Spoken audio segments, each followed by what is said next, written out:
Yeah, so I'm recording these and then I'm putting them up onto a YouTube playlist. So hopefully that's working this time. It's a sort of hidden list, so it won't be publicly findable, but you will have it if you've got the link to it. That's the way it works. And so that just allows you, if you want to go back over stuff or, you miss a session, although we're not recording the evening sessions, okay? So today, yeah, I'm feeling a bit sleepy actually today, but it was such a busy day, so I had to get out of Suryavana because there's a big group coming in, so we're setting all that up. But today's class is a bit stronger actually, so we're going to build up. It's going to start off with some yin work, but it's going to build up to more toning. I would describe it, and I've changed it a bit from the last time that I did this workshop, which would have been last year. I've added in a couple of extra sort of strengthening poses. So just to bear that in mind, but as I said yesterday, try to work quite gently with your body and or mindfully. And you don't have to expect too much. If you're actually doing the practice, coming into relationship with the practice, with the posture practice is enough actually, and then you can find out. You don't have to get into this idea of performance yoga. If you just have a go at what we're offering, and then you'll see how you're getting on, and it's more like an exploration. I think that's more helpful. Okay, so I'm going to invite everybody to go. I'm going to put Rebecca into silence, everybody, and Sue as well. Everybody's in silence, so it should just record my screen.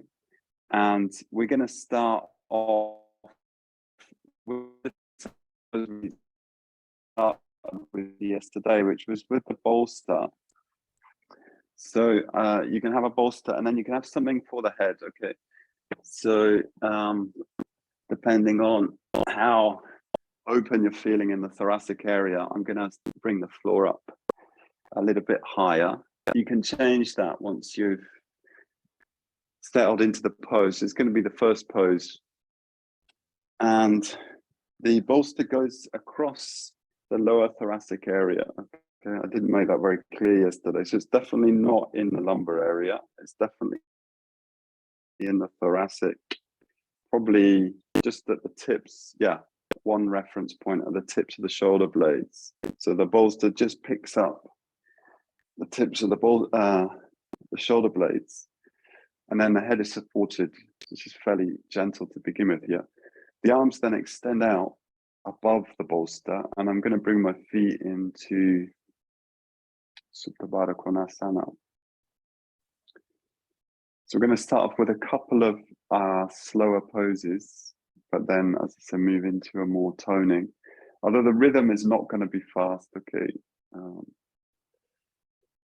for various reasons. It doesn't really work doing fast classes online, I have to say, and because I think when you're teaching faster rhythm classes, the visual cue is much more important, and that gets lost to a certain extent with the working online, unless your students really know the sequence. Okay. From here, then, we can close the eyes and take a few moments to arrive into the practice.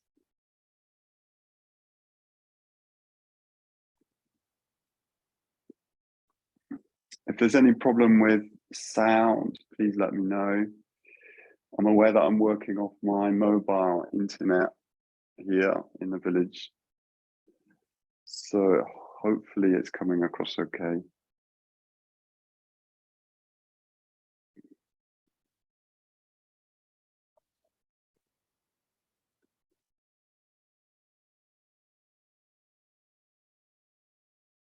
First of all, tuning in with a sense of your whole body this morning.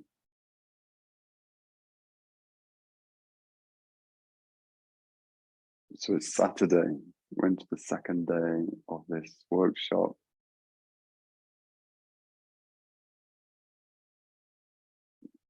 So if you can be gently honest with how you are, kindly,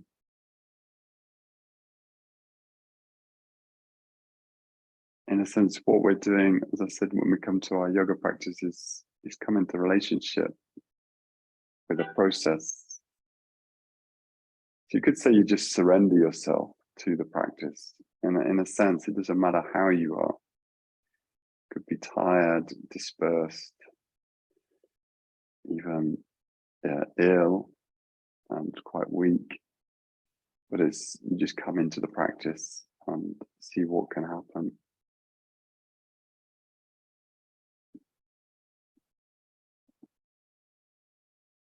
With an attitude of kindness, sense of willingness to embrace yourself as you are.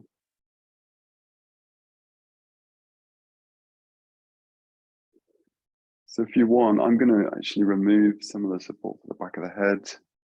Body's easing into this position now. But it's up to you how much you go into an extension there through the upper back into the neck. So as I said yesterday, so this sequence or these yoga sequences are emphasizing the upper back, shoulder area, neck. But inevitably with yoga poses, we work the whole body.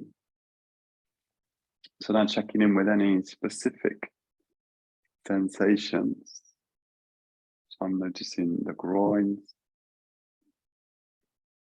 lower back even, pelvic area, as well as the upper back.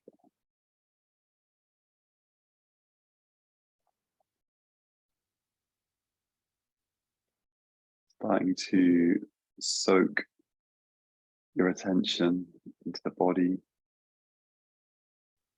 allowing the body to become, your awareness of the body to become brighter, more clear, could even say radiant. There's this practice, Buddhist practice of mindfulness, practicing mindfulness for a clear and radiant mind. Let's see if that's possible.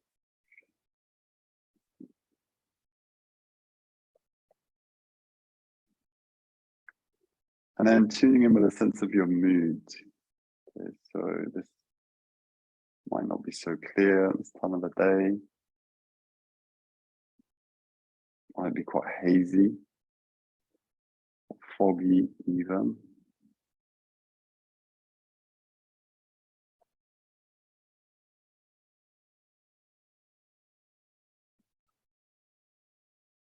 So another position that you can take with the arms, actually, with this pose, is to cross the arms over the chest.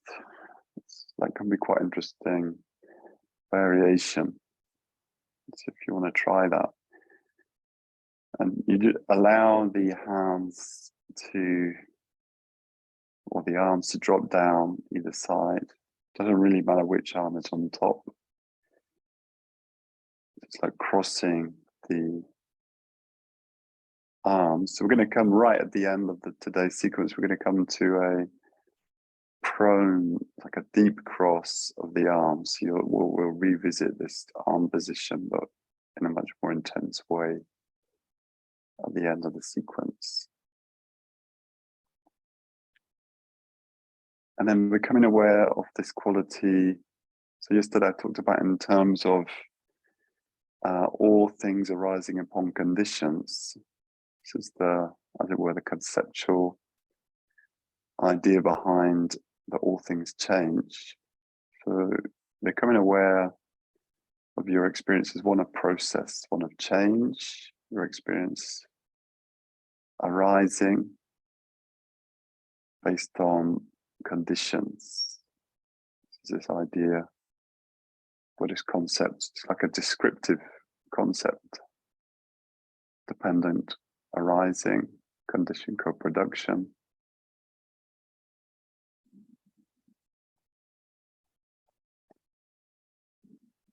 So experience is never static. It changes based on conditions both internally and externally. Some of which we can influence, many of which we cannot influence at all. especially when a lot of our experience is really beyond manipulation. In a sense, it just happens to us, but we can be creative in relation to that. Coming now to the breath for the last 5 breaths in this pose. If you've got your arms crossed, you could just change the cross, see what that feels like.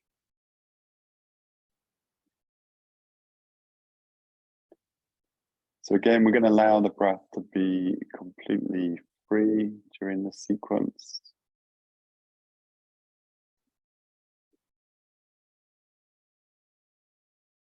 But I would like you to become aware of the breath. The breath can be an anchor. Quite a lot of what we're going to be doing today is going to be movement with the breath. This helps to anchor mindfulness, body with mindfulness. The breath helps to create a sense of connection. It's this principle of vinyasa, linking together, linking the breath with the body.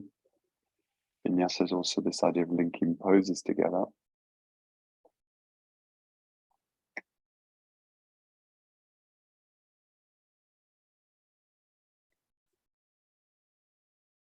Exhaling now, releasing the arms. And without sitting up, so I wouldn't recommend sitting up. So bring the soles of the feet to the floor. And we're going to slide down towards the feet. So you might need to lift the head a little bit, but I wouldn't recommend sitting up. It's a bit intense to do that. Moving the bolster out of the way for a moment, coming into semi-supine. So another idea, which I suppose is related to vinyasa, so it's staying with a sense of continuity of awareness between poses. So it allows you to build up quite a powerful, what we could call mindfulness or presence. So it's, in a sense, trying to stay with your experience in between poses. So noticing the echo of that pose in your body.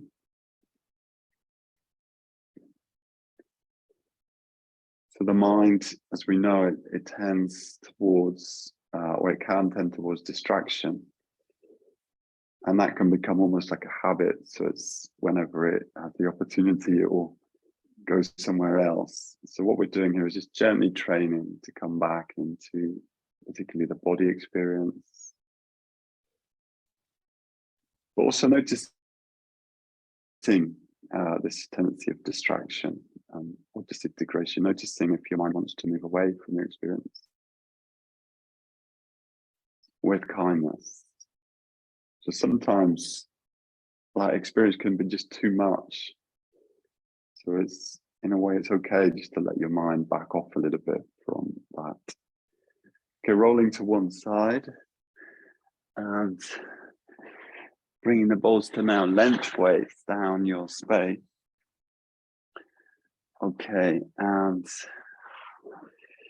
yeah, so we're gonna I'm gonna swing my legs to the left and I'm sitting, it's almost like I'm sitting sideways. So what my right buttock is down, my legs to the left, and then I'm gonna turn towards the bolster. So this is, I'm gonna turn away from the camera. This is what we could call a prone twist. Interesting pose, very, very gentle. And it helps to bring awareness and release the upper back. So I'm bringing myself down, try to bring the belly towards the bolster, the chest towards the bolster, and then I turn the head away from the legs. And spread the elbows wide, and then I completely surrender to the bolster. I'll just show that again. So I'm sitting sideways, my legs are folded up to one side. I'm turning towards the bolster and completely surrendering. So it's a passive prone twist. Okay, let your head go, let the chest go. I'm just going to check to see what's going on there. And the elbows, you can spread wide and bring awareness into that space between the shoulder blades. Obviously, that space between the shoulders, as you lengthen your elbows out, that creates a sense of space in that area. This pose, I really enjoy this pose actually. I think having the front of the body in contact with the bolster is very, very restful, but it's very, very gentle twist. In some ways, it's probably the most gentlest of twists, even more so than a supine twist, because it's supported on the bolster. And you've got gravity working through from the back of the body to the front of the body. So it feels different on the pelvis, and it has, for me, really helps to release the lower back area, which is an area that gets a little bit tense, should we say, or blocked.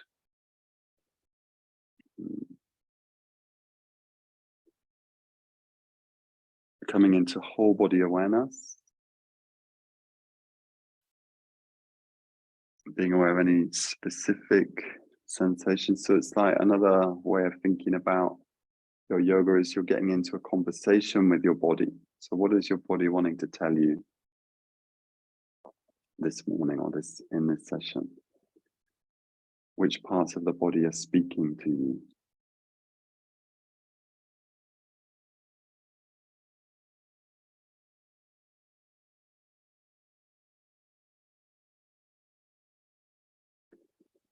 Surrendering as fully as possible to the floor, to gravity. These first 4 poses are passive.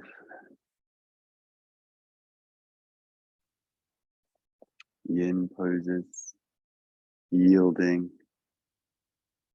could say.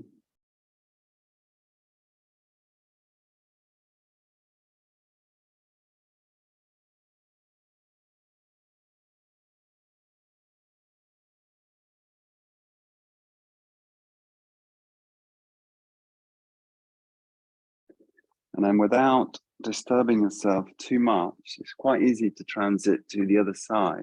So all we do is we prop up on the hands, and you can even rest the chin onto the bolster, and then you swing up into all fours and swing across the leg. So you don't have to disturb your spine too much to come down to the other side, okay? So all you do is prop up into all fours, swing the legs across, and back into the pose. Now turning the head the opposite way, spreading the elbows, really surrendering the body weight to the floor, working through gravity.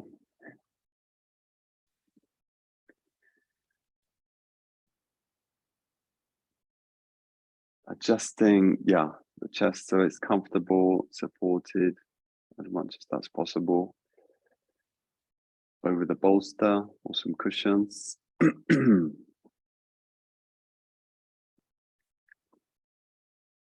And connecting now with the breath.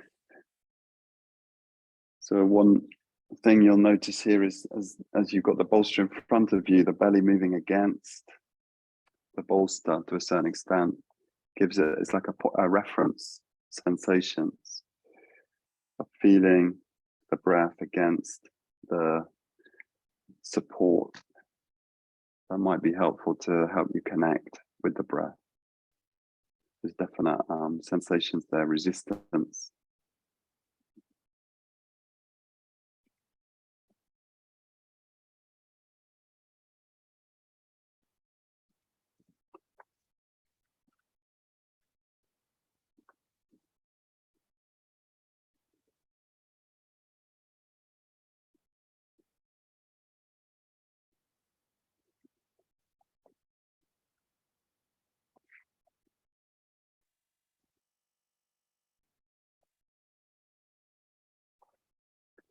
This kind of practice, you can almost kind of sleep into it.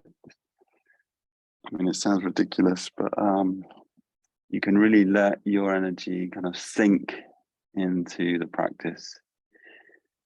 You'll get the benefit of the play with alignment, adjusting the body, even if you're kind of just very quietly present.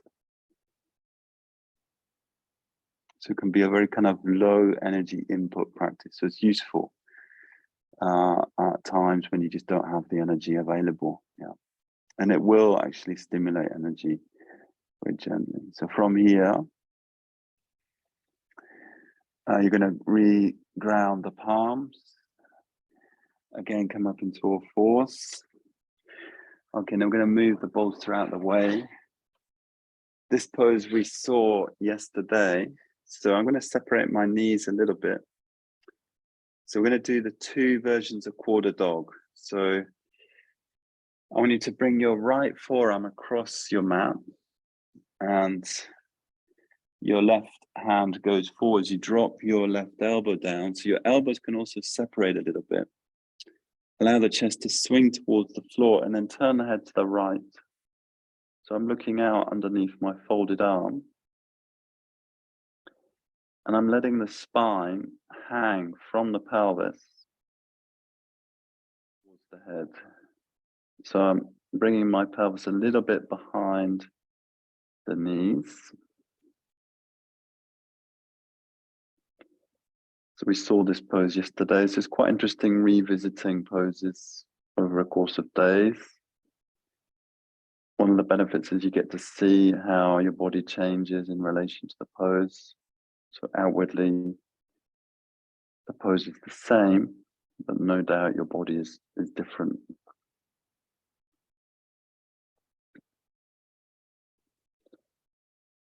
So depending on how much you want to sink into this, you let your pelvis tip forwards and diversion of the pelvis. So if that's not feeling good on your spine, then you can tip the pelvis back to a certain extent, gathering up the belly away from the floor. Or you can explore really letting everything sink towards the floor.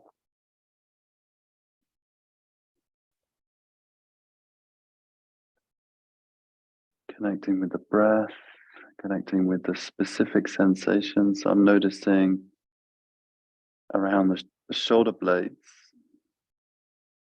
and to a certain extent the underarm area, as well as round the pelvis and the lower back.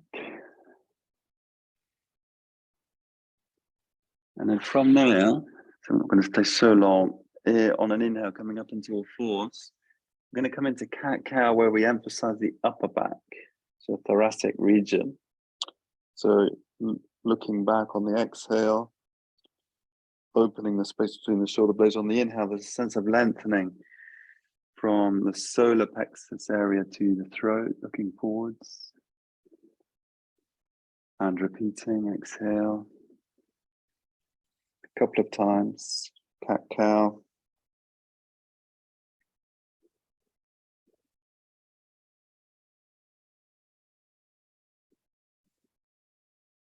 And then setting yourself up on the other side. So your right hand now sweeps forwards, your left forearm crosses. Take the elbows a bit wider than the shoulders, knees a bit wider than the hips. I'm now looking to my left, allowing the weight to sink down. As much as that feels okay on your body, to let yourself really hang down. If it feels like it's dragging too strongly on the lumbar or on the neck, then gently tip the pelvis back, so it's retrovert the pelvis and draw the belly up a little bit. So, okay, if you're adding in that sort of protective mechanism, it's less of a surrendering pose. It's a sort of sense of holding back from sinking. But that's fine. Okay, that's like a protective practice there.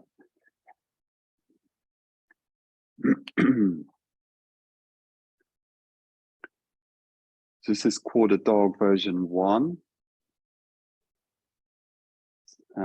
Emphasizing, so there is a way of working even more gently. I think I mentioned this Looks like Deanna's doing that. So you actually drop right back your feet to the heels. That might be enough if you're really like feeling tense and blocked in the upper back. Then I'll just show that looking towards the camera. So I'm actually in child's pose. And the arms the same, but you're dropping the hips right down. Obviously that reduces the loading into the upper back.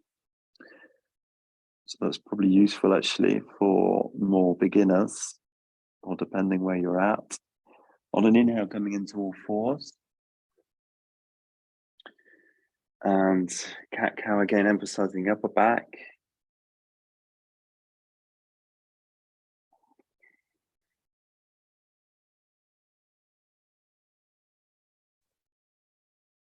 So exhaling, gathering into the center. Inhaling, lengthening sternum forwards towards the chin. Okay, and then the second version of quarter dog. So this is sometimes called thread the needle, just to confuse things. So, and it can even be done dynamically. So you've probably seen, I think they do this in Pilates. So you swing. I'm going to take my right arm through underneath and bring the outer right shoulder down. So this would be the simplest position. And then my left hand can move back. So there's a sense of supporting. That's the first position. So if you want to increase the intensity of the loading into the right shoulder, you step out the left foot towards the right hand. So that will throw your weight more into the right shoulder. So then you get this issue of balance. You could rest your left hand onto the hip. Or if you want to go one step further, so it's like step 3. So step 2 is stepping the leg out, but step 3 is turning the gaze towards the ceiling and reaching out, up and out with the left arm. So instead of having the left hand on the body, I'm taking the left hand up and then back and allowing that again to hang. The idea is to use the minimum amount of muscular effort. So everything's hanging here. Or as it were, swing out. So this more elaborate version of quarter dog, called outrigger pose, for me really works more strongly into the thoracic area, because we've got a mixture of a twist and a flexion from the thoracic through to the head, so through the neck.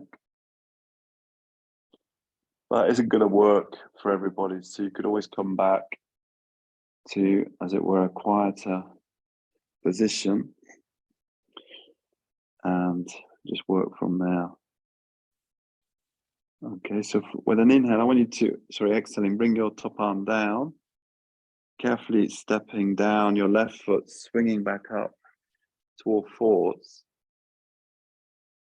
And we'll go through to the other side. So I'm now taking my left arm, as it were, threading it through.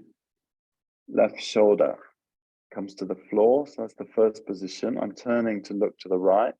Second position is stepping the foot out, the right foot. And then you can bring your hand onto your hips, for example. And then you can explore turning the gaze up towards the ceiling. Now taking the right arm up and allowing that to swing back. Really quite exotic yoga pose, this one. Definitely best as a practice rather than something to observe. Very peculiar pose. So I want you to really explore sensations here around the shoulder, thoracic, neck area. So we're looking towards our internal experience.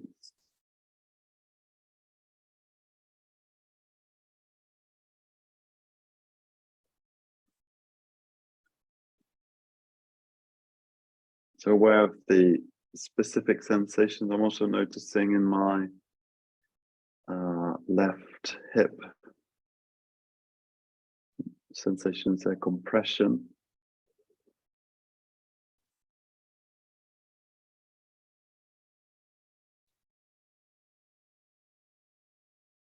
connecting with the breath.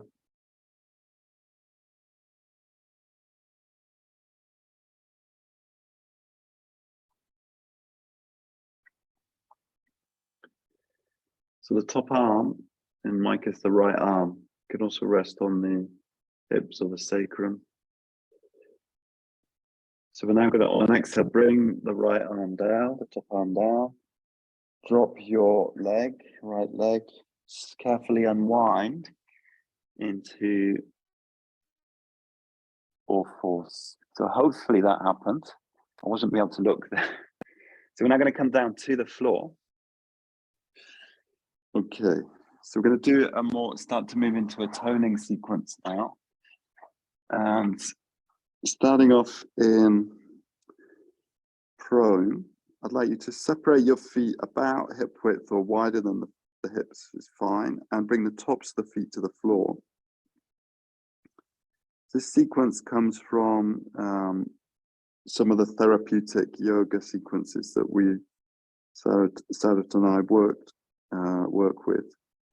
So the palms come about chest height, so the palms slightly forward of the elbows, and the elbows tucking in towards the body, towards the center line. This first movement's relatively simple. So on an inhale, I want you to lift the chest and look to the left, even looking back towards the left foot. Exhale, releasing down. So try and make a smooth transition, forehead back to the floor. And then inhale, lift and turn to the right. Again, looking down, if you can, towards the right foot. Exhale, back. And we'll repeat a few times on each side. So inhale, lifting and looking down towards the left foot. Exhale, releasing down. So this is starting to engage the muscles around the thoracic area. Inhale, looking to the right. Exhale, so your pubic bone is rooted down, tops of the feet rooted down, palms rooted down, elbows tucked in, back to the left.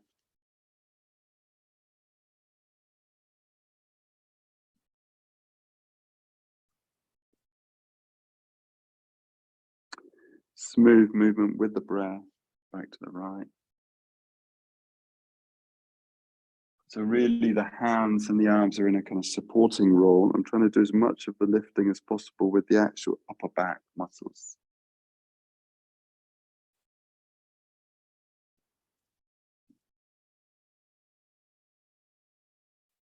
Bring the forehead all the way to the floor at the end of each exhale.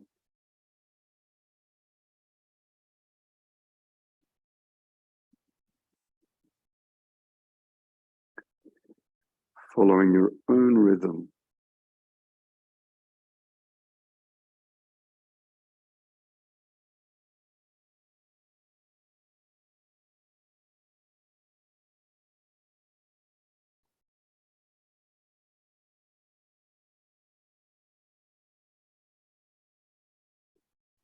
We'll do one more on each side.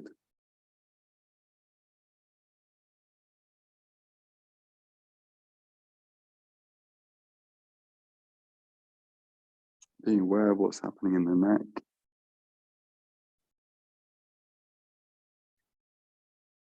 And resting into prone. We're going to swing up into all fours and rest into child's pose. So yesterday, doing this child's pose where we take the arms through the legs, can be restful for the upper arms, if that works for you. If you don't want to be in child's pose, it's fine to just sit back onto the feet, be in a more upright position. Okay, so child's pose isn't always restful, going into that all the time. So it's fine just to be in a more upright, if you want to have a slightly more stimulated position.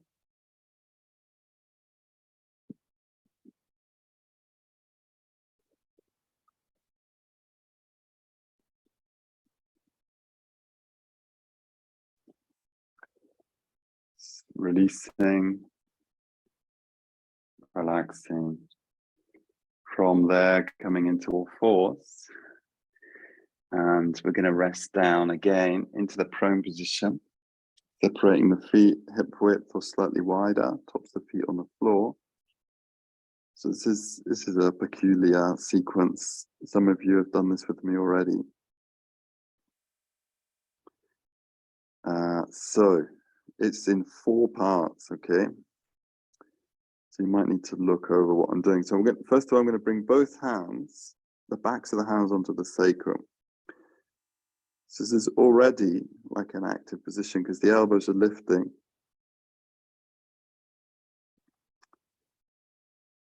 Okay, and I need to remember the breath sequence here. So it goes with the breath, okay? And perhaps the first breath is not so obvious, it's not so logical. So I'm going to use my left arm. So on the exhale, I swing the left arm forwards and look forward on the exhale. And on the inhale, I do like a salute, looking to the left. Okay, and then exhale all the way back down. And then take an inhale while I'm in the floor, on the floor, resting there. So I'll just show that on the opposite side, okay? So I'm starting off with the hands on the sacrum. That's the starting position. As I exhale, I swing the right arm forwards, lifting the chest. Inhale, I'm now saluting to the right.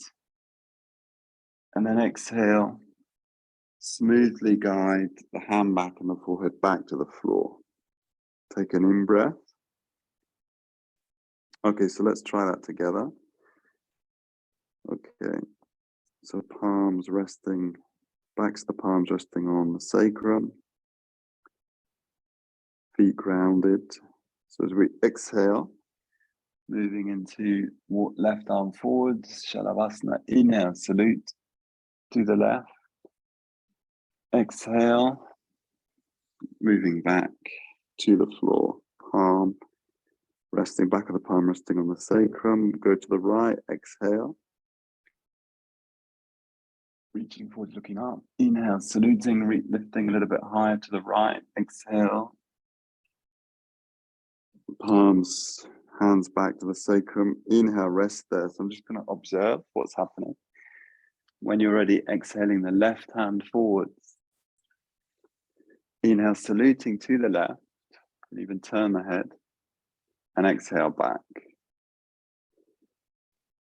Take an in-breath with the forehead on the floor. Exhale your right hand forwards. Try and keep the feet grounded. Inhale, saluting to the right. Exhale back. Inhale, pause. So it's quite intense and it builds up. So we'll just carry on a few more rounds, alternating left to right. As you exhale, you reach forwards. As you inhale, you're saluting.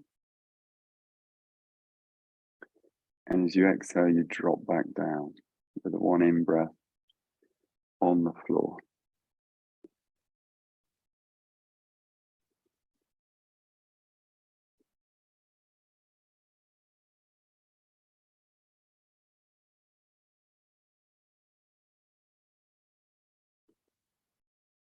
So it helps to anchor the pubic bone and the tops of the feet and try to lift, as it were, from the thoracic regions. It's almost like you're lifting the body from the center line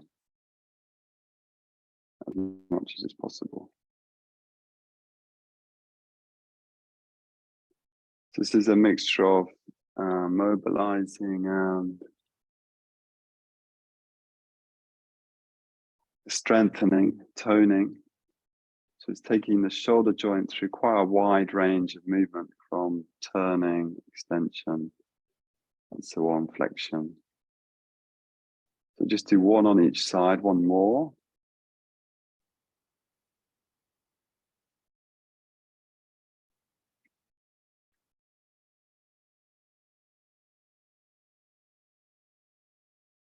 And then when you've done both sides, resting either back into child's pose. Again, you can thread the arms through the legs if that's restful, or come into sitting on the heels, or it's fine just to stay where you are in prone, of course.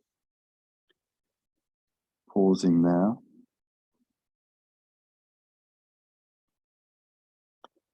into child's pose, Balasana, connecting with the whole body and coming into this practice of being aware in between poses. Being aware in between poses. So there's a sense of practice even when we're not doing an active pose or consciously doing a pose, but just resting between poses.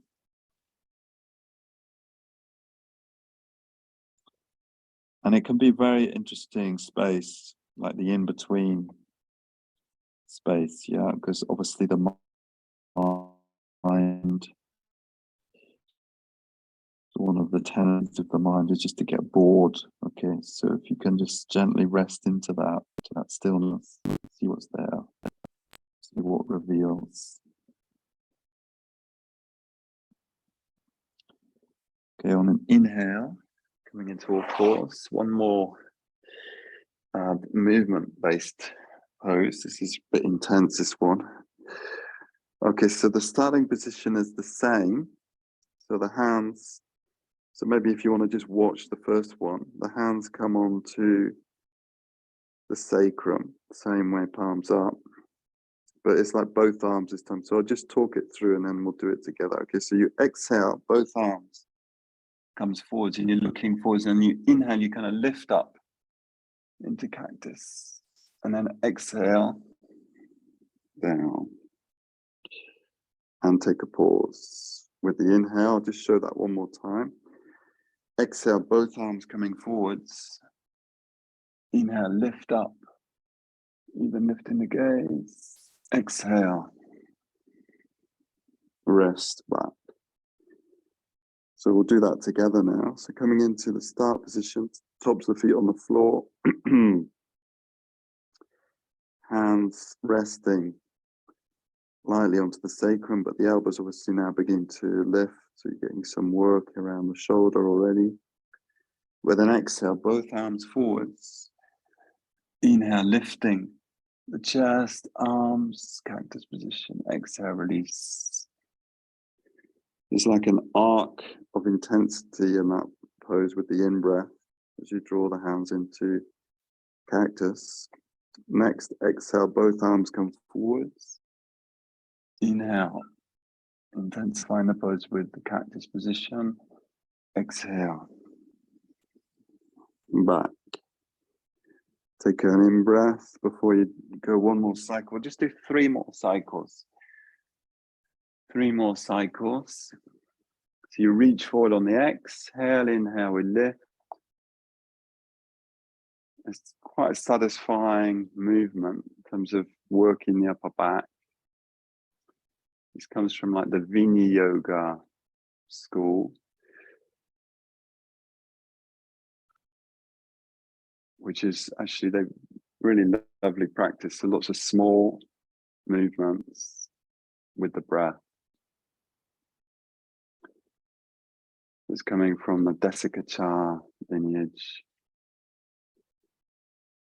In this case, from Gary Kraftsoy, an American teacher. So yeah, do feel free, if that feels okay, and that's quite intense, do a couple more. I don't want to stop your flow there.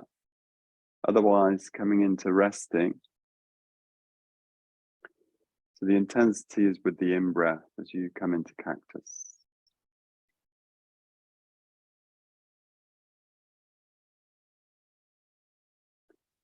And then resting into child's pose, one version of child's pose, or sitting on the heels.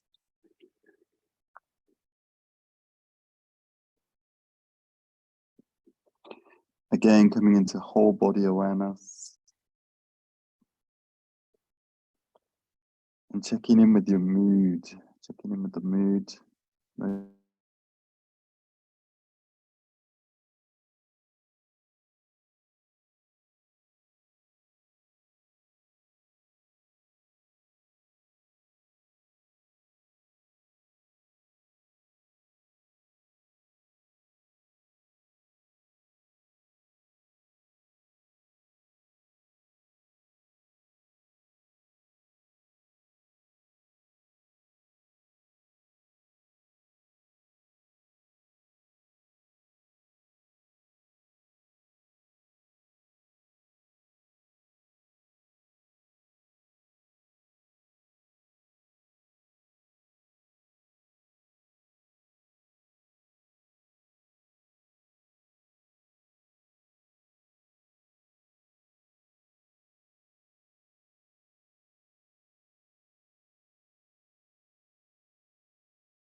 I think Sudhakar just. We've lost Sudhakar.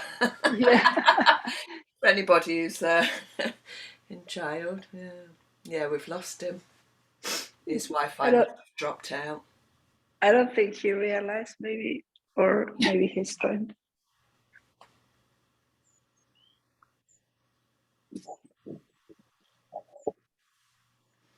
Sue's now the host. You might have to let him back in. And now he's coming back. He's back. Yeah. Yeah, sorry, complete dropout. That was a nightmare. That's bound to happen, wasn't it? So yeah, so you're setting yourself up into the supported bridge. So we'll just go back, okay? Sorry, don't know what happened to the internet. So we're gonna have, for example, some foam bricks being semi-supine and bring the support underneath like so and come up. So I'd like to make this quite an active supported bridge. So your arms are going to be actively lengthening along the floor.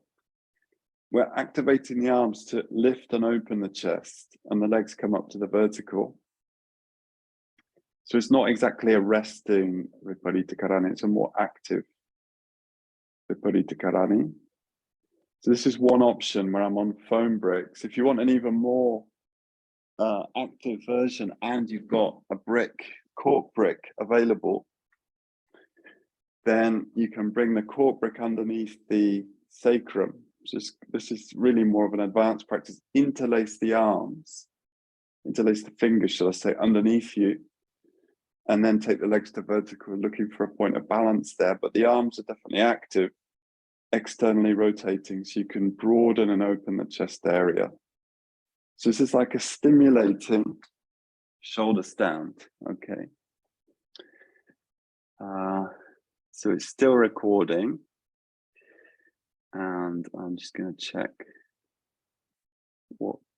Okay, we're still on the AirPods. Okay, so yeah, if you're using the cork brick, just be careful where you position. So it's gentler on the sacrum of the foam bricks or the bolster. The cork brick or the foam brick, which is more dense, goes into the kind of top of the sacrum, I would say. And then you interlace your hands away from you, back to the palms away from you, or taking hold of the outer bricks, the way Kashantaka's doing now. And then try to make the pose a little bit more active. So when I say make it more active, is we're gently rotating the upper arms out, gently lifting the chest area, so it's similar to the poses we've done so far, where we're lifting and opening the chest area. The legs can be together gently towards the vertical.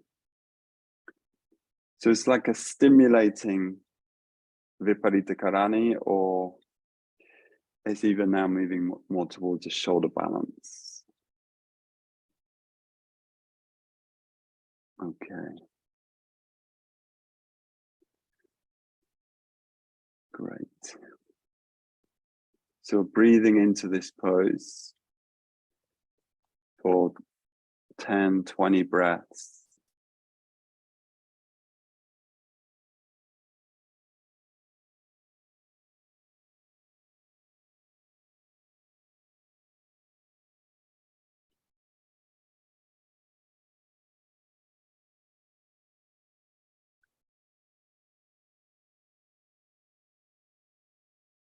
And invigorating, as it were, the upper back area. So it's a sense of trying to move the spine that's between the shoulder blades up towards the ceiling or even towards the head.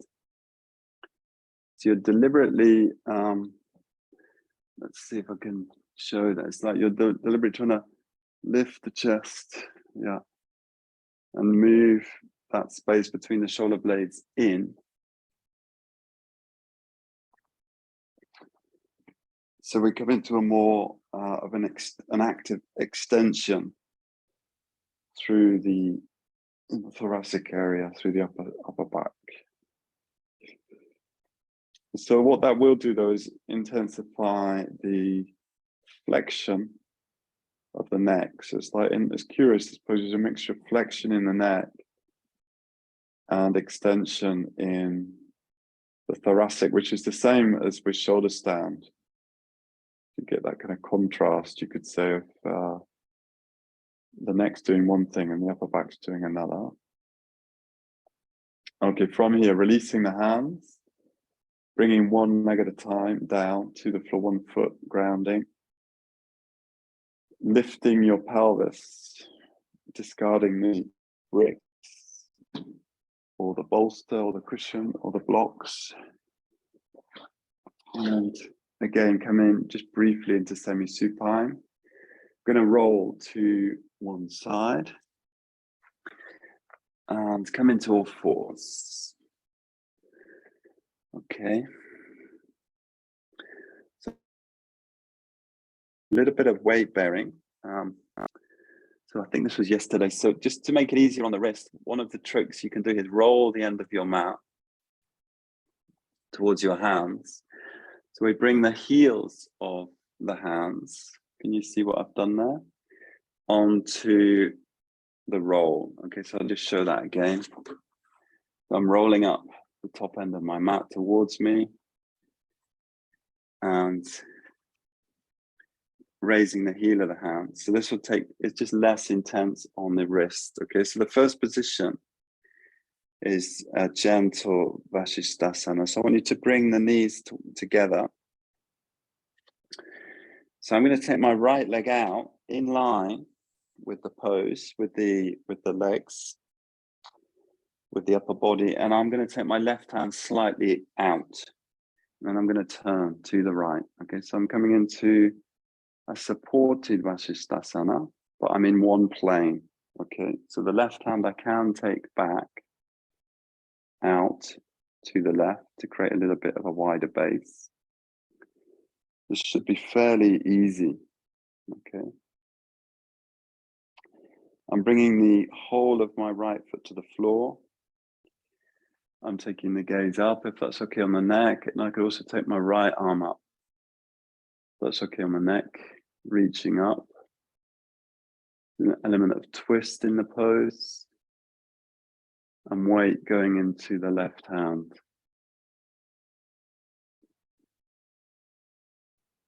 Breathing there, taking a few 5 breaths or so. Exhaling, I'm bringing the arm down, top arm down, coming back to all fours with the knees together.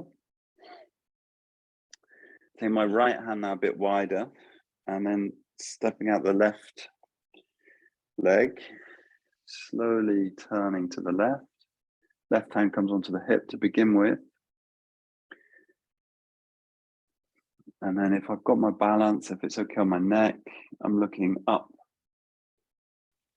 Left over the left shoulder, left arm goes up. It's a kind of mixture of triangles, this pose.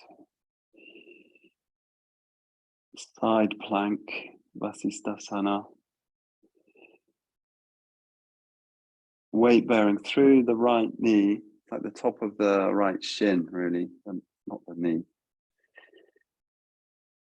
And the right hand. Careful with your neck. So if it's easier on your neck, take the gaze straight out to the side, looking forwards, as it were. Okay, exhaling, coming down. Come back to all fours.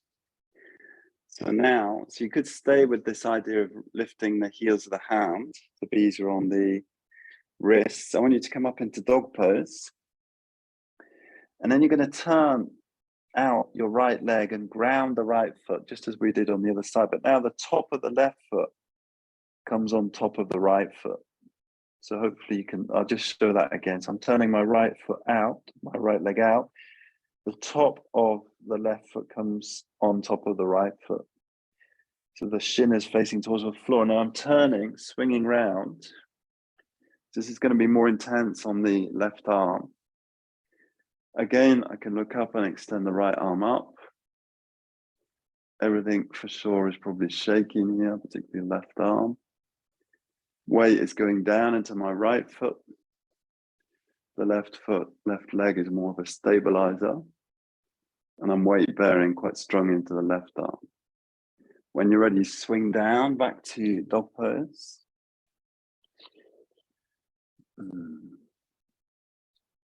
Turning the left leg out, grounding the left foot, top of the right foot resting towards the floor.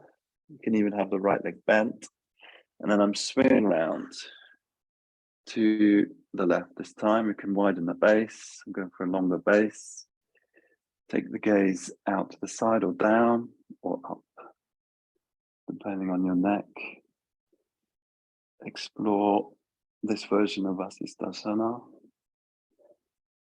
on your right side. Breathing now. So if it doesn't feel okay in the neck, you can always look down. It's going to be much easier. When you're ready, coming back into dog pose, resting into all fours. We're just going to sit back onto the feet for a moment. Okay, unwinding the mat. Okay.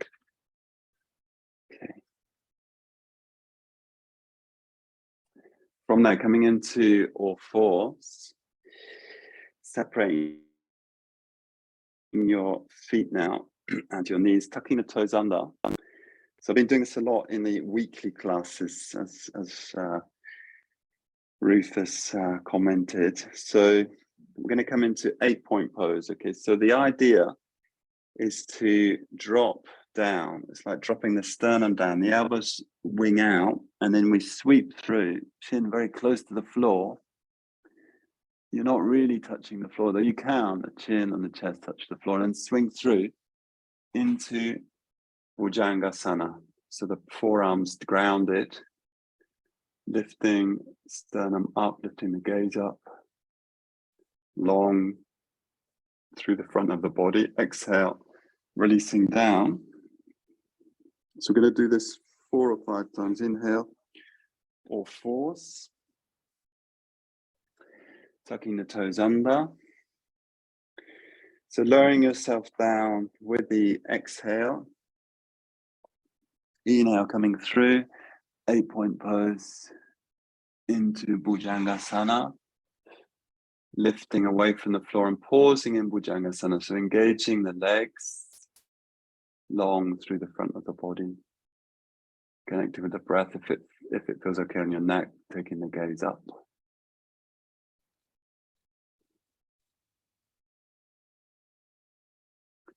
Breathing now. And releasing. So I'm just going to talk that through 3 more times, 2 or 3 more times. Coming up into all fours. Just want to see what's happening here.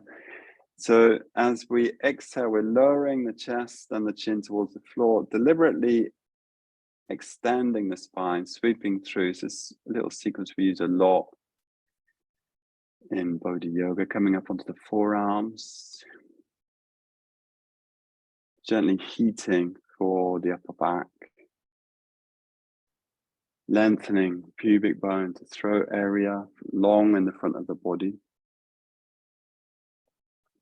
Exhale, releasing down. Coming back into all fours. Following your own breath, just sweeping through, swooping down and through 8-point pose. Elbows tucking into the body once you get close to the floor. And into Bhujangasana on the forearms, or you could also do Bhujangasana just on the fingertips. Yeah, that's Beatrice doing now. So on the forearms it's more stable, on the hands it's a little bit more active. Okay, releasing down. We'll just do one more 8-point pose. So it's almost like we're just touching the 8-point pose, or kissing 8-point pose and moving on.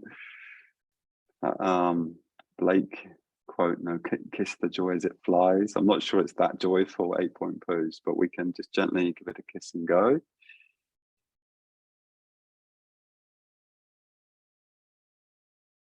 So yeah, we're just very briefly moving through 8-point pose into Bhujangasana. Inhale, come back up. So let's try and see if we can be in. So this is going to be more intense. Let's see if we can actually be in the 8-point pose for more than just a moment. Okay. So coming into a force. So you're going to lower yourself down and see if you can be there for 4 or 5 breaths. So you're just poised just off the floor, hips high, lengthening through the front of the body, elbows tucked in. I'm actually resting the chin down slightly, breathing there, pushing back with the hands. The sense of the thoracic spine moving into the body, elbows tucked in. Again, and releasing down. Coming into Purvasana, so resting the forehead down, whole of the front of the body in contact with the floor, releasing your arms.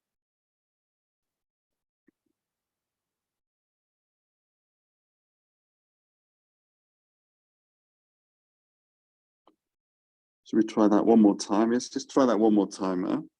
So coming into a force. So we're going to have a go at staying that you're hovering in 8-point pose. So the 8 points is the feet, the knees, hands, the sternum, which the chest area, I don't think really touches the floor in this, just wouldn't be that restful, pressing the chest into the floor, and the chin, 8. So we'll come down.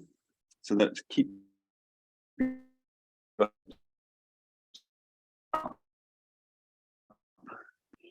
deliberately extending, elbows tucked in, breathing. Can be quite short breaths.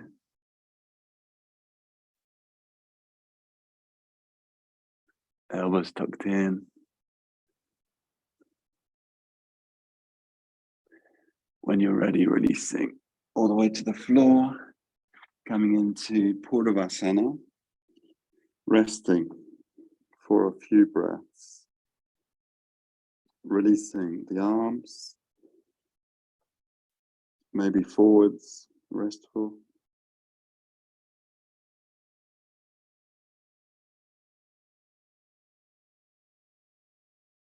Checking in with your mood.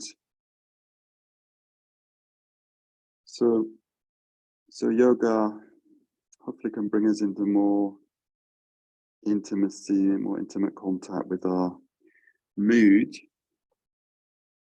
In a way, one would hope that it brings us into more expansive states of mind, but it really, basing on this idea that everything is arises on condition. So it will depend a bit on the mood that you bring into the practice, because the practice itself has an impact. It's a conditioning factor, which can change your mood, and often physical activity can help lift the mood. Okay, so from here, inhaling, coming into a force. Okay, we're not going to do Chaturanga. Okay, so I think we've given the 8-point pose a good go. So we're gonna. This is new. Okay, which I didn't do the last time I did this workshop. So I want us to come into kneeling. So I wanted to add in a back bend. So obviously back bends, the whole. We've done quite a few today, but you could think of the whole. What's the word? The whole repertoire of back bends would be good poses for working the thoracic area. So we're going to do one. We're going to work on Ustrasana. So if you're working more with beginners, what I would do is have a couple of bricks or a bolster underneath the sitting bones, and maybe some padding underneath the ankles, underneath the knees. So this is something I learned off Sadhguru. So the hands come onto the hips. So this is like a preparation.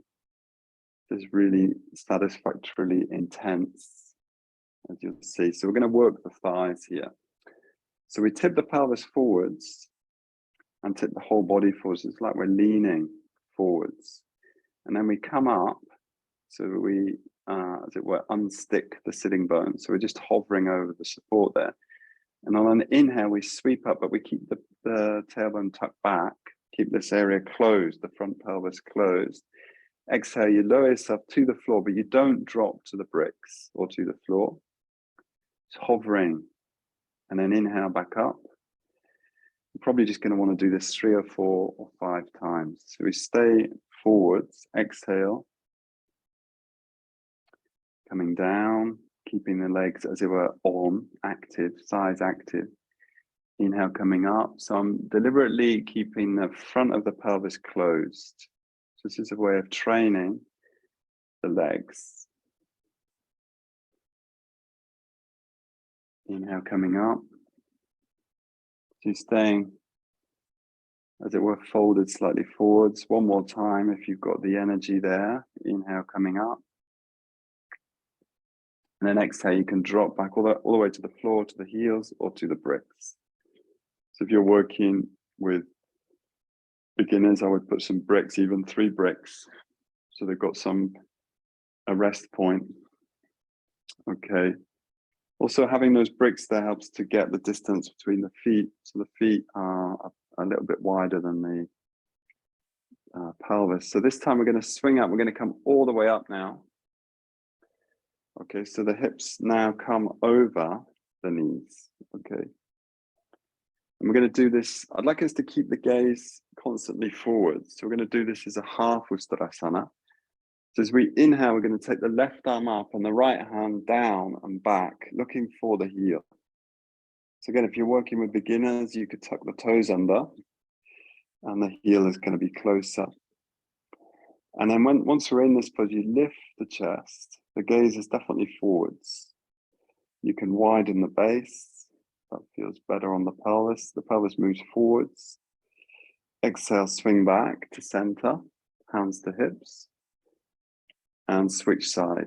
The right hand goes up, left hand goes down, and reaching up. So I'm doing like a beginner's version here. So I'm tucking the toes under. I'm lifting the chest. I'm reaching up. And I'm reaching down. Inhale, back to center, hands to hips, exhale. Release the tops of the feet to the floor, rest back to the blocks or to the floor or to the heels. So we'll do that again. I'm going to do a more advanced version. So I'm going to get rid of the bricks and I'm going to be on the tops of the feet. Bringing the hands to the hips, swing up. The narrower the knees, the more intense the pose. So you can even do the pose with the knees together, but that will be more demanding as a back bend. Okay. So again, we're going to do the half Uttanasana. This time the tops of the feet on the floor. As you inhale, left arm goes up, right arm goes back, the hips stay forwards, fingertips reaching the heel and reaching up. If you've got more flexibility, you can bring the palm of the hand to the foot, sole of the foot. Breathing now, taking the gaze forwards, not back. Breathing. Inhale. Let's bring the hands into Namaste. The sense of lifting the chest towards the hands and switch sides. Right hand goes up and even look down towards your left foot if that's helpful, but then take the gaze forward. So it's going to be easier on the neck, keeping the gaze forwards. Reaching up into your right hand. On an inhale, palms together, chest meeting the palms. Exhale, releasing back to the floor, sitting onto the feet or between the feet, onto the bricks. Take a pause.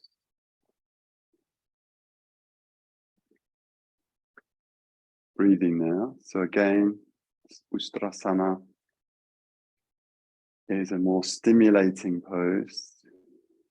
It's going to be like our penultimate pose now. So we're going to try now with both hands. So just be careful with what's happening in the neck. So I do suggest you keep the gaze forward. So coming up on an inhale, bring the palms to the chest, deciding on the distance between your feet and knees. So wider base is easier. Keeping the pelvis forward, so that it can drop back to begin with and then move forward. Palms in Namaste, lifting the chest gently. And then you're going to drop back both hands at the same time, looking for the feet.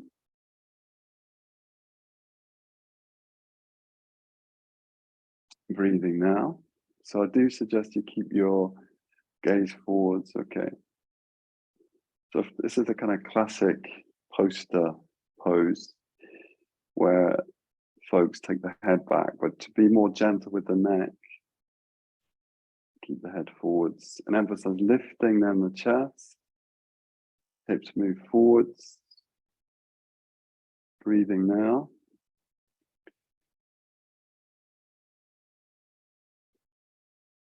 To come out, we're going to use the legs, swinging up on an inhale, palms together, taking the hips back and down, sitting onto your feet or between the feet or on some bricks, and rest the palms, closing the eyes for a moment, pausing.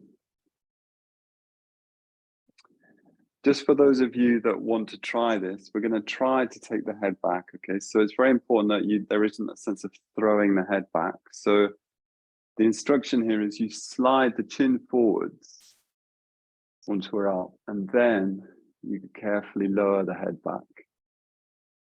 So just try that in the sitting position. So it's like you're sliding your chin forwards. Just creates a little bit of space around the base of the skull, and then you take the head back. And then to come out, you gently tip the head forwards and then swing up. So we could try that, okay, where we take the head back, okay, in Ustrasana. So on an inhale, coming up onto the knees, selecting the distance between the feet and the knees, palms coming into Namaste. Emphasizing lifting the thoracic area, chest area. Head's going to stay forwards to begin with. Moving back, reaching for both feet, could be one by one. Getting a sense of being stable in this position, so the arms active, chest lifting, thighs working. Then you move your head forwards and then gently lower the head back. That feels okay. A few breaths here. Taking the gaze back, hips forwards. From there, chin very carefully lifting back up. So it's like you're keeping a sense of awareness in the neck. Swing back up to Namaste.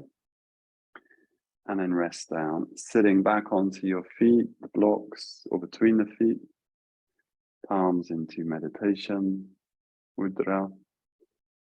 Closing the eyes.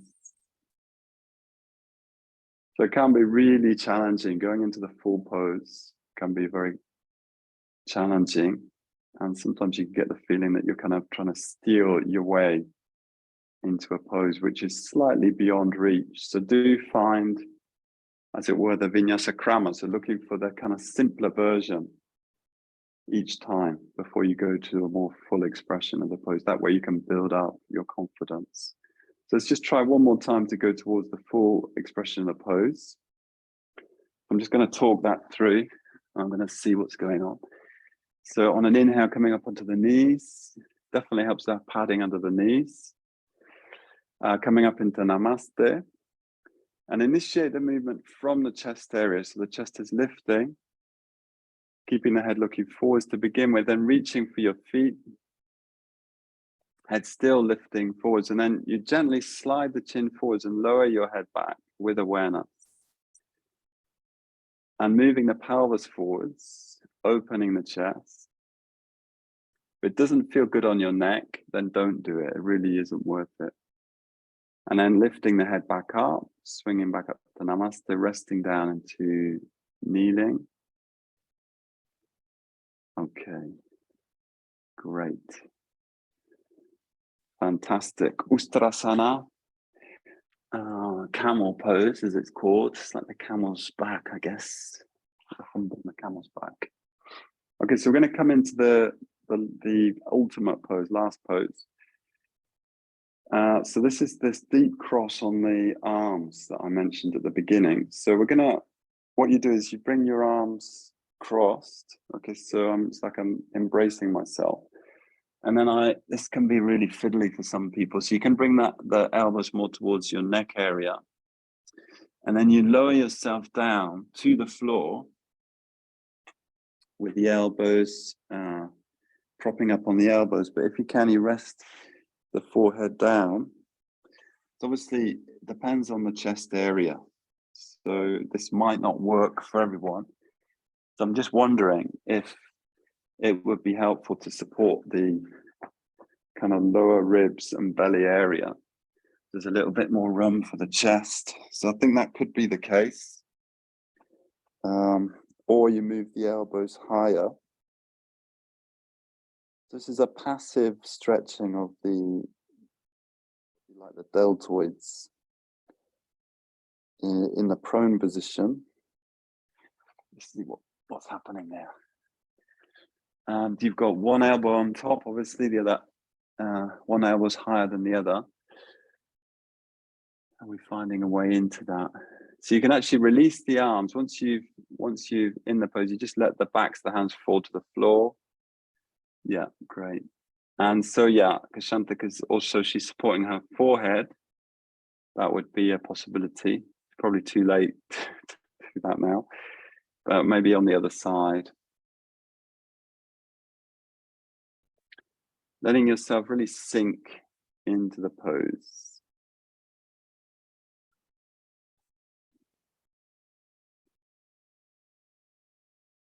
Okay, from there, so to come out, there's two ways you can like roll onto your back. There's going to only be one way that you can go, or you can unwriggle and then put the other arm on top and rest back in again, adjusting the pose as is appropriate. So it's a really powerful stretch, passive stretch around the upper back, pulling the shoulder blades away from each other.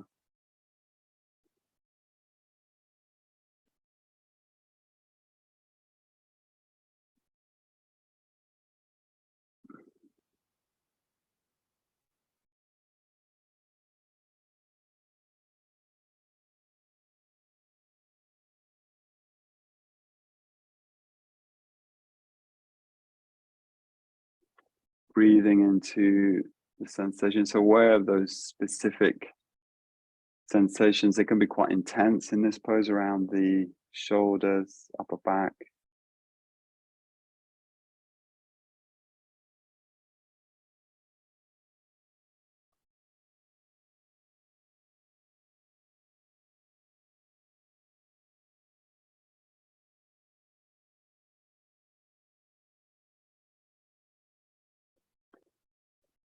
And very carefully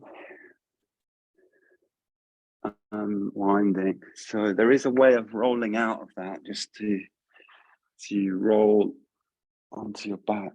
There's only going to be one way that's obvious. You open out that way, or you can unwriggle. And then we're going to come into Shavasana. So I'd like to come into a really comfortable setup with that. Use the equipment, use the bolster, use something behind the head. If you're likely to cool down, then another layer of clothes or a blanket. And so I'm going to give you a moment there to set yourself up before instructing. Okay. So yeah, today's session was somewhat contrasting to yesterday. So yesterday was more yin practice. Today was more toning. Tomorrow is a bit of a mixture again. So we're going to have like 10 minutes here in Shavasana. So remembering there's three. Once you've got the desired equipment set up, there's three adjustments on your spine. Okay, so you're lengthening your waist by moving the pelvis towards your feet. you're doing that self-embrace, which we just did, to open the space between the shoulder blades, release the arms away from the body or onto the body. If you prefer to have your hands in contact with the body, that's fine. And then the head is moving away from the shoulders, like opening that, the base of the skull. So creating a little bit of space there between the vertebrae of the neck, even if it's very subtle. And resting the arms, the hands, the feet. As we come into the final pose, the sequence today. Also, be really good time after this session is to meditate. If you've got the space to do that, you haven't got something else to do, then I'd really recommend just going into a practice of just sitting. We would have built up quite a bit of awareness now. So coming into whole body awareness, seeing if it's there.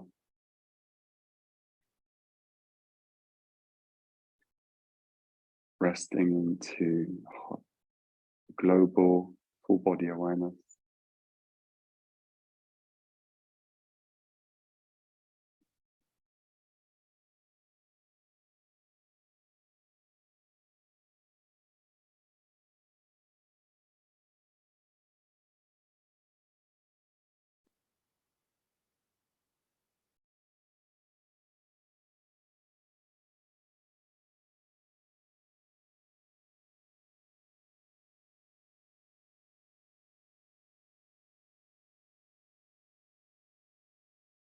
And then tuning in more specifically, specific sensations, feeling the contact with the floor.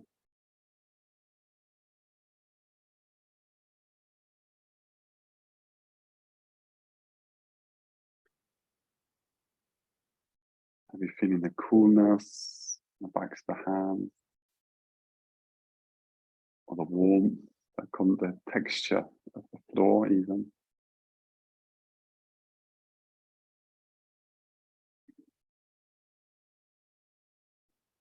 And then listening to the body. So this idea of which, it's something that we don't develop like massively in a posture practice, but it can certainly be an element of posture practice, a sense of coming into dialogue with the body. So I think this is something we develop more in when we come to stillness and meditation.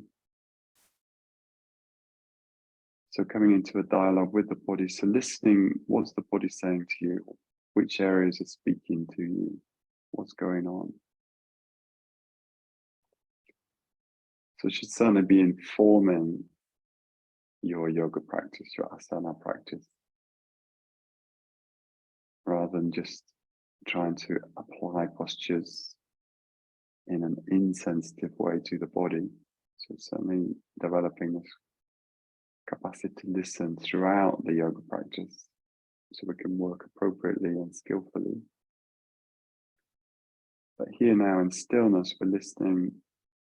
It's almost like fine-tuning. That image of cupping your hand to your ear and really listening carefully to your body. What's it saying?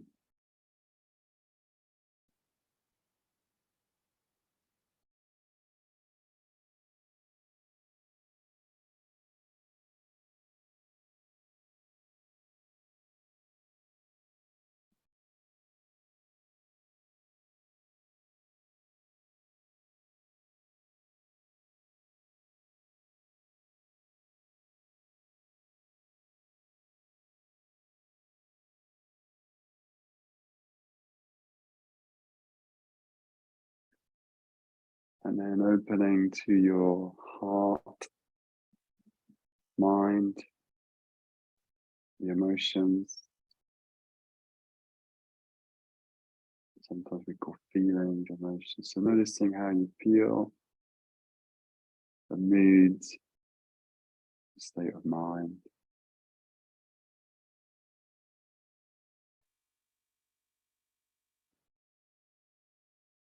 So hopefully,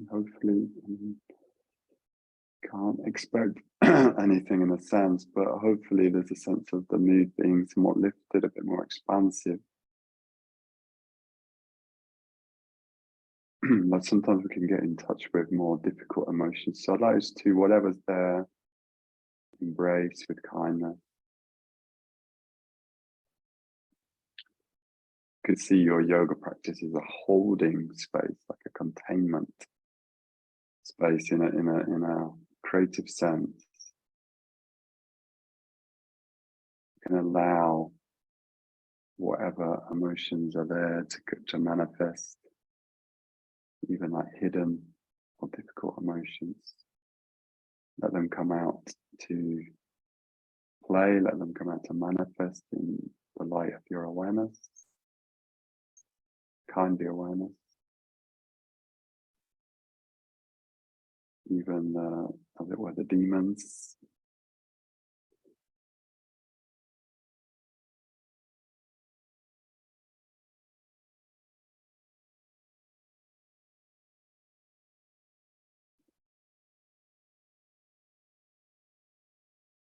And then being aware of, so we can stay with these various layers of awareness, the body, sensations, emotions, but being aware of this whole, as one of whole process change.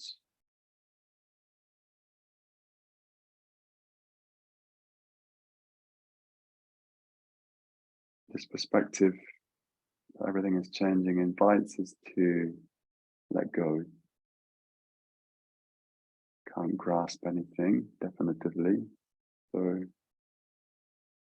may as well let go. Let go into the flow of your experience.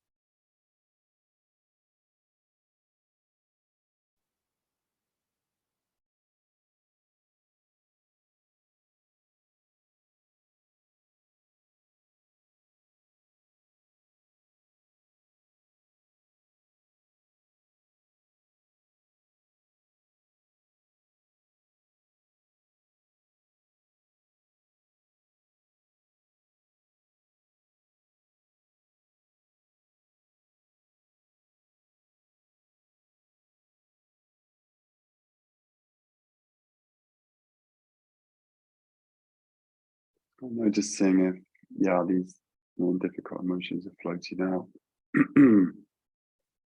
Is it possible to let them go? Anxieties, fears, preoccupations, doubts, boredom, whatever arises, you can let go. There's a training. You can train to not give energy to difficult emotions. Let them go. Recognize and release.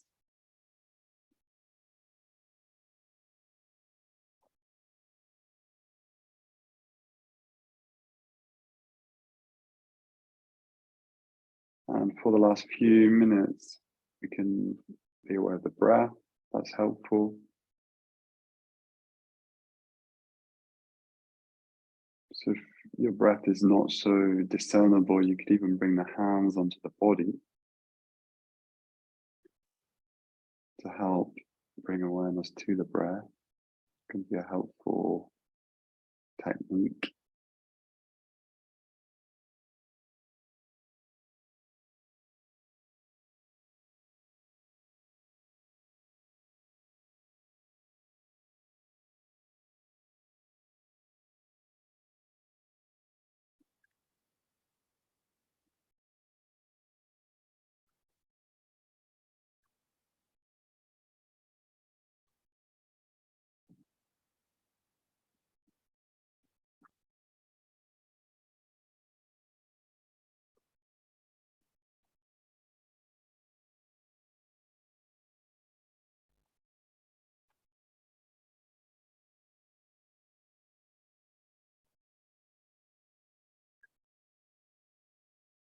So we're going to begin to close this practice So as I said, if you can, if you've got the luxury, rather than spring into action, there's always something to do. And, you know, it is good to do things.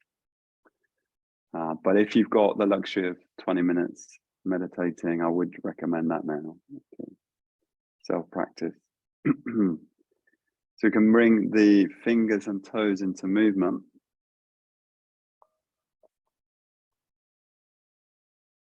And I suggest at least, yeah, rest on your right side for a few breaths, 5-10 breaths.